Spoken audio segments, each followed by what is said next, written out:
Hello mga kasari, magandang araw po sa inyong lahat dyan. For today's video mga kasari, balik, karating lang talaga natin. Dahil ngayon ay January 24 at ito talaga ang pinaka-deadline sa ating bayaran sa BIR. At thanks God na process natin ito, hindi tayo na late ngayon. Kasi kung bukas, hindi rin tayo ma-late pero wala na pong bangko tomorrow. Kasi Saturday na bukas and today po is Friday, last po settlement ng ating fourth quarter 2024, yung ating dalawang form. So ito na po mga kasari, nabayaran na natin. Tapos na tayo magbayad. Tapos na tayo magbayad sa ating mga obligasyones. Ayan. So kayo ba dyan nakapagbayad na kayo mga kasari? Kasi di ba sabi ko sa inyo noon, hindi pa natin na-process tayo, kailangan ng merong email confirmation galing sa BIR at nakagawa tayo doon. Ganito yung itsura mga kasari ko. Pakita ko sa inyo. Ito. Pero ganito, may Gmail, ayan. Ayan. So, yung binayaran natin na form ay dalawa. Nagbayad tayo ng 160.01Q. Salamin lang tayo. Yan ang binayaran natin. Wait lang. So, ang binayaran natin kanina is ang 160.01EQ at saka yung ating 2551EQ. So, ito yung tax return receipt confirmation. Ayan. Ayan. So, bali dalawa ang binayaran natin kanina. So, bali karating lang natin. At dumating tayo, may natanggap tayo paagad ng mga deliveries galing sa ating online na pinag-orderan. At kaya yan ay gagawin na naman natin. So, ito muna. Ito yung ating natapos bayaran kanina lang. Kasi kung bukas tayo magbabayad mga kasari, medyo late na tayo. Hindi naman late, pero wala ng bangko. Wala na, sarado na sa Metrobank. So, kung sa Monday tayo, talagang mape-penalize na tayo. Kaya yon, nagbayad tayo kanina at thank you Lord at okay na, wala ng problema. So next time, ganoon na naman ang gagawin natin sa ating first quarter ngayong May 25. Same din, hingi rin tayo ng confirmation. Hingi rin tayo ng confirmation sa BIR. Gagawin din natin sa EBIR forms. Doon natin gagawin na offline. So pinagawa ko lang ito mga kasari at pag-aaralan ko next sa ating first quarter kung paano ito gagawin na ako na lang yun, para hindi na tayo magbabayad pa doon sa gagawa yun. So konti lang naman, bali nagbibigay lang tayo ng snacks, hindi talaga tayo nagbayad ng malaki, 100 pesos lang binigay ko doon sa nagprint at nag-input doon sa computer. Anyways, kay anak yun ng kaibigan ko na marunong sa computer, kaya yun, nagawa niya ng maayos at successful ang ating pagbabayad sa BIR kanina. So wala na tayong problema, okay na lahat. And ayun, ang ating resibo ay goods pa ito. Ito yung aking resibo mga kasari. Ayan, ito kita ko sa inyo. Yan ha, talagang ano pa yan, marami pa tayong gagamitin na resibo. Ilang booklet pa? 1, 2, 3, 4, 5. May 5 booklets pa tayo na natitira. At ito na yung ating nagagamit. Ito na at may natira pa dito. So kung may customer na hihingi ng resibo, so dito ko kukunin. So talaga nilagay ko dito sa mga kasari, sa plastic para organize yung ating mga resibo. Ayun, hindi maalikabukan kasi pang matagalan ito na resibo. Ayan, so hindi natin basta-basta lang ikalat. So yun mga kasari, natapos ko na ang aking obligasyon sa aking BIR, sa aking mga permits dito sa ating tindahan. Okay na. Yung ating namang DTIR ay 5 years. 5 years pa yon. So 2029 pa yon ma-expired. So hindi pa natin pinapakialaman yun. At intact na ang ating mga payments. Okay na. Thank you Lord. Wala na tayong problema. So ngayon naman ay may dumating naman na delivery. Galing ito sa ating online na pinag-orderan. And nagbayad din tayo sa load kasi minsan mga kasari, naubusan ako ng load. Nagpapailista ako ng load at ngayon ay collection day nila Friday, so nagbayad ako ng 7,300 plus. Ayan, so ito yung una natin na in order, isang page na to. Ayan, and meron tayong dalawang, ayan, ilista, 2 pages. Nagbayad tayo ng ito yung ating ilista o sa load yan, 2,723. And yung ating delivery ay 4,612. And I'm so sad mga kasari.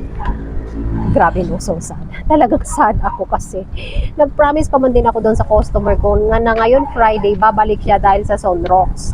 Paano yan kung dumating siya ngayon, babalik siya tapos wala pa lang dumating na Sunrocks? Kasi doon sa aking order mga kasari, meron akong in-order doon na 10 bottles na 1 liter na Sunrocks. Kaso, tinignan ko dito, gino-over ko yung aking resibo, walang Sunrocks. Sa ano na naman kaya ang sasabihin ko, 'di ba? Parang nakakaya sa customer. Nag-promise ka na tapos wala. So, ano naman kaya ang lusot o palusot na gagawin ko doon sa aking customer? Kasi isang box ito, bali 3 boxes ang na-receive natin sa dalawa, doon sa harap 3. And meron tayong maliit dito, ewan ko kung ano ito. Basta binalot ng ganito, hindi ko pa binuksan. So, yung inuna ko lang buksan mga kasari is yung ating mineral water kasi wala na tayo, naubusan tayo. At thank you Lord, updated naman sila mag-deliver sa akin.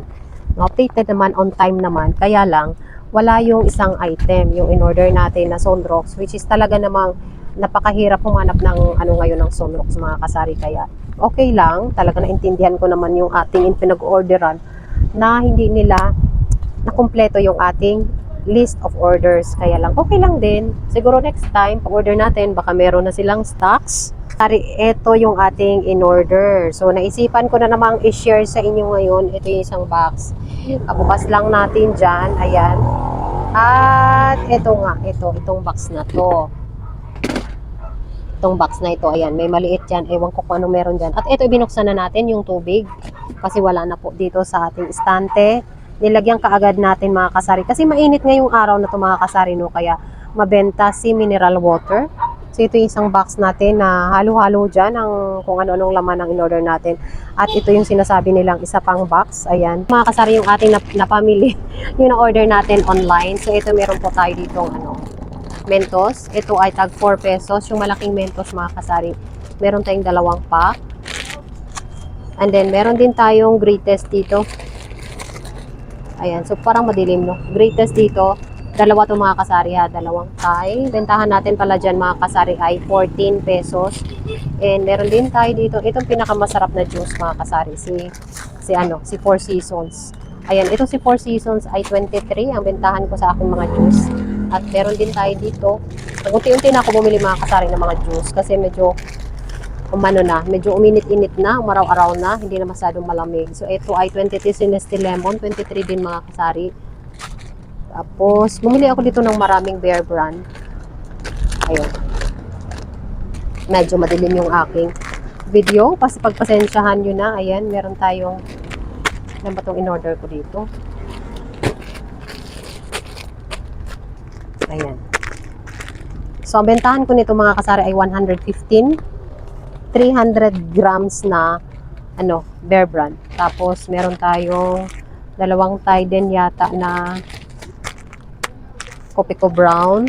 Ayan mga kasari ay tag 15 pesos. Si ano lang ang mura mga kasari, si Greatest White 14 lang dito sa aking tindahan. Ito pa pala, meron pa tayong Mentos, meron tayong Max, candy, and then may Mentos din tayo na tag po 4 pesos. Tapos, halo-halo na. Ito may 2 tayong Hansel. Ito si Hansel ay tag 8 pesos si Hansel. Meron pang, ayun choco yung mga kasari. Ito naman ay mocha. Ayan o. 8 din yan mga kasari ang aking bentahan. Kay Hansel na biscuit. Ayan, hindi ko lang masyadong kinalas. Nilagay ko sa hot side. Kaya para pagtanggal ko sa box na to ay maaliwalas agad-agad. So, nilagay ko sa mga gilid. Ito naman meron tayong XO na candy. Tag-piso lang si candy. Ito si Mentos naman tag-piso. Ito si Max ay tag-piso. Meron lang tayong 12 pesos dito mga kasari kasi 38 pesos ang puhunan. So may 12 tayo per pack. Tapos ayan, meron tayong Nestle na apple. May lemon tayo kanina, diba? So ngayon naman ay meron tayong apple. Tig isang Thai lang pinili ko niyan kasi meron pa ako doon sa aking nakahang. And ayan, meron tayo dito. Ngayon lang ako nabuhol sa inyo mga kasari noong tagal na. Ito choco, tag 8 pesos si choco na Rebisco. 2 yon. Tapos ito, Rebisco na strawberry. Nakalimutan ko mga kasari umorder ng ng Skyflex. Si Skyflex yung naubo sa akin. So bago nag-order kasi ako nitong mga biscuit na to, marami pa akong Skyflex. Naubusan na ngayon nung dumating na tong delivery ko na 2 days ko na-deliver kasi ang delivery sa akin dito ay Monday and Friday lang. So, ngayon yung last nila na delivery na schedule. So, ngayon tayo nagpa-deliver. And then, nakalimutan ko pa talaga ang ating Skyflex. So, naubusan tayo ng Skyflex. So, ang mangyari is, mamili na lang tayo. Dito sa may malapit sa amin, meron naman. Meron tayong cream o ito ay tag 8 pesos mga kasari. Pati si Presto na green. Ayan. Ayan po ay tag 8 pesos. So, medyo marami-rami yung biscuits natin ngayon. May choco at may vanilla. Sinadya ko yan para maganda. Marami tayong stocks na mga, ayan, ilagay ko lang side to side para hindi maano kayo, hindi magulo. So, dito, meron tayo itong mga kasari. Value pack na fiber. Ano to, may less lang tayo dito. Pero hindi to siya 5 plus 1, I think. May less lang dito. Pero kumuha pa rin ako. Ayan. So, palamig pa natin to sa ref. Ang bintahan ko dito ay 38 pesos si fiber. Tapos yung si ECA, pwede yung mga kasari sa yung vitamin A, C, at saka A. Pwede yun sa 35. So, eto si Good for the Heart. Mahal talaga to. Kaya 38 ang aking bintahan. Siyempre mga kasari, nilalagay pa natin sa... Yes. Tag 50 ang pack. Ilan? Isang pack palihog.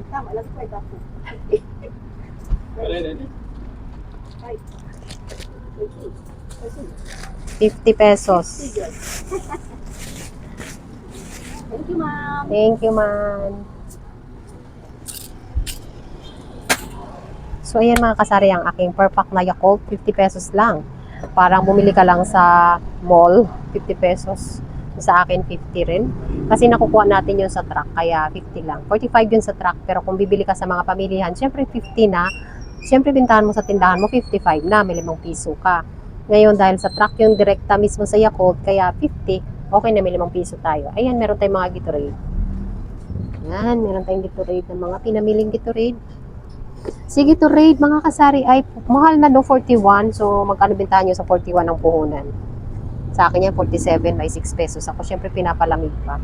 Ito mga kasari, bumili ako ng Cobra. Ito naman si Cobra, ay medyo malaki ito. Hindi to yung Cobra na per pack na maliit. So, ito medyo malaki to.